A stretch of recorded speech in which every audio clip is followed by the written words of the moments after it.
So Jimmy, as you said, you were a heel. I read in your book that you actually went against what management when you first got into WWF.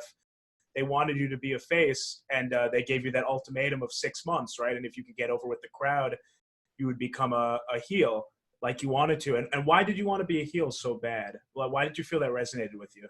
Well, I'm like Mike. Hey, I was really at my first matches. I was just so nervous myself and had cotton mouth, man. And I mean, you just Yeah. oh, you're a wreck, you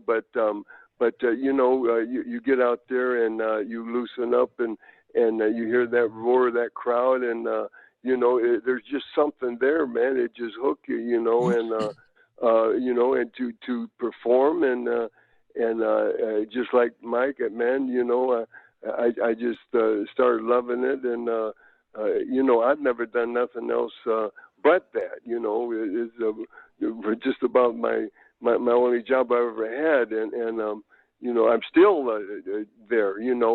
I've been on the independent circuit, and this is my farewell tour year. But of course, everything's shut down, man. God bless. But I'm not complaining, man. This business has been so good to me, and raised my family, being a heel, Jonah, it was. Something that now the heels come out, and some yay and some boo, and the baby face, some yay, boo, whatever.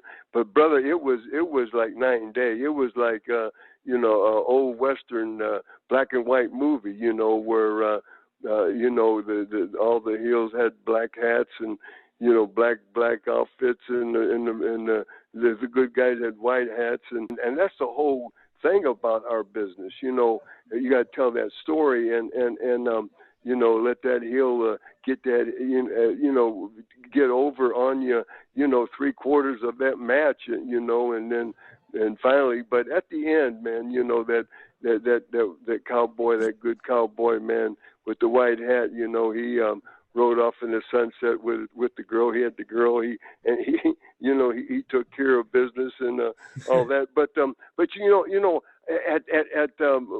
when they switched me on Strongbow there in New York and of course they were getting me ready at that time. Pedro Morales was the world champion in 71 to whatever in Madison Square Garden and Boston Gardens and Philadelphia.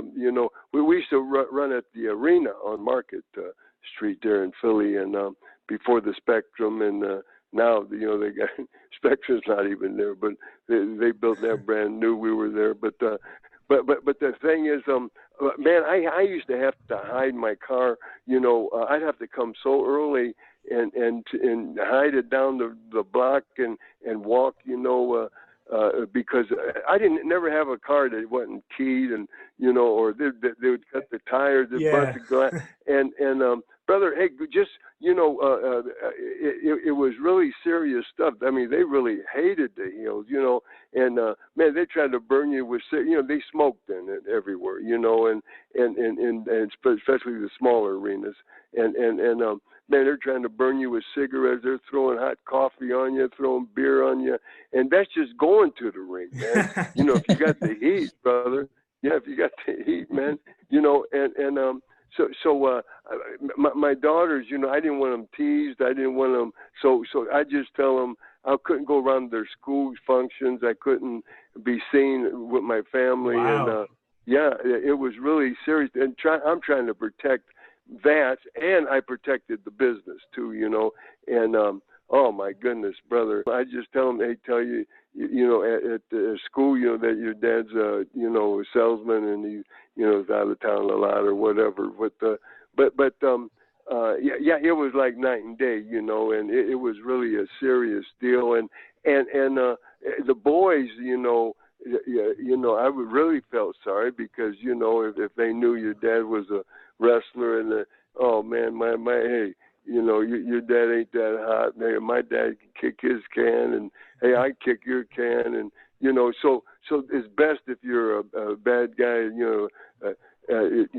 a heel that just don't even smarten anybody up as far as what you did for a living. Mike, so for Jimmy talked a lot about audience involvement, right? How do you think that's changed as being a heel nowadays as opposed to back then? I'm sure you don't have your car keyed or anything, but No, yeah, it definitely changed massively, as he said. I sometimes wish that it was still that way, especially with me being a heel. I wish that I could.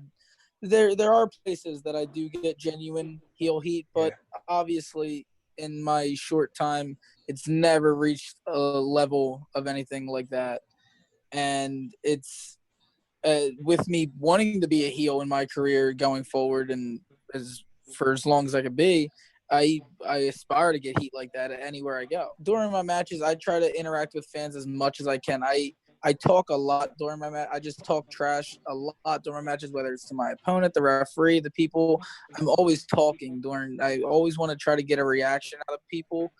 And with my entrance, I'm always walking to the ring talking. It doesn't matter. I'm always running my mouth. Yeah. I'm doing anything I can to get that heat. And you have those fans that they want to play along nowadays, and they're just like, ha, ha, ha, you're the heel. And they think it's funny or they think it's cool. When I do get the fans that are genuine and they're buying into it and they give me the real heat that I'm looking for, that's what I love. I felt like I did my job that night. That's a solid show, right? Exactly, yeah. Like the match itself could be the shits, but I get specific fans in the crowd really giving me heat, real genuine heat, then I'm happy for the night. Yeah, with wrestling just evolving and changing over the years, it's open. It's flat out there that wrestling is fake, wrestling is scripted.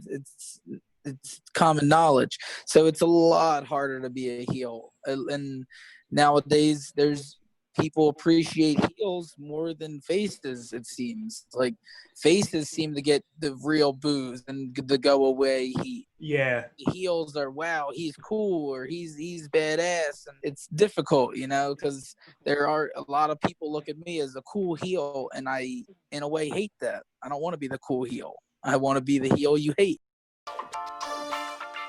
Woo! Message Daddy. Boogie Woogie man feel good. I tell my people, my brothers and sisters, don't you dare miss online. Rewind, recap, relive. Oh yeah.